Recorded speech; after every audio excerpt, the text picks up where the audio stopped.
I blew up my soldering iron, and I should have known better. I plugged it into a modified sine wave inverter, and well, on the display, ooh, that's hot. It flashed a bunch, and then it just died, and I thought, oh, geez, that's kind of sad, because, it was a pretty good old iron, and so I had to take it apart. And there's a trick to that, and that is you have to remove this little logo thing here, and then you have these little buttons you got to pop out.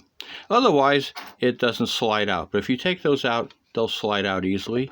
So this is what's inside, and the reason it blew up is this is a phase triggered soldering iron.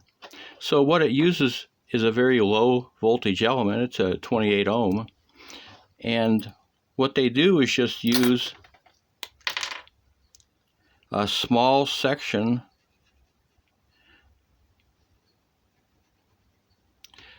of the waveform to trigger into the element, and it's never supposed to get over a certain amount of voltage. So there was this black thing there, it said 20 something. So I looked at it, and it's a thermal fuse, but I didn't have any of those, but I have these little 3 amp fuses, so I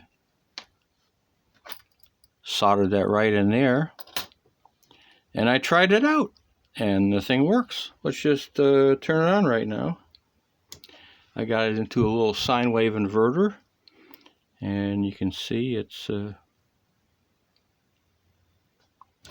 this little flashing there indicates the heater element is on. Let's see, I can raise it up a little bit.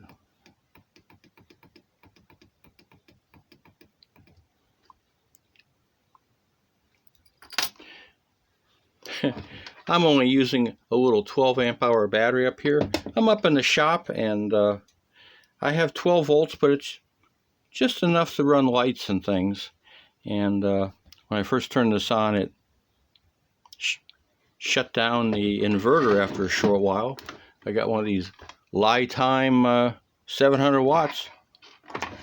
It's kind of the first time I've ever used it for anything. I mean, I wasn't too worried when I got this that it blew up, because I really don't pay for this stuff. I have a bunch of these little irons. They're kind of nice to have around. And I kind of hate having to power up a sine wave inverter just to do some soldering. Let me turn this off.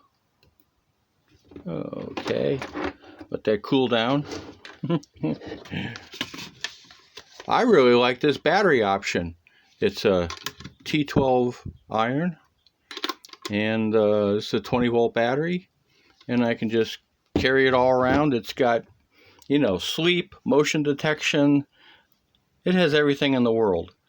And around here at the camp, it is super nice just to be able to drag this anywhere you want and solder. So I keep that in the power shed. I'm up here in the attic right now, but that's what I want to tell you. If one of these ever blows up, you can just get one of those little 3 amp fuses, or if you're daring like me, you could even put just a little piece of copper wire in there. Hey, it's only your life. So thought that was just kind of interesting that that these are phase triggered. And of course, when you put a square wave in it, it couldn't figure out what was happening, and it just put too much current into the element, blew the fuse. So that's it for up in the attic.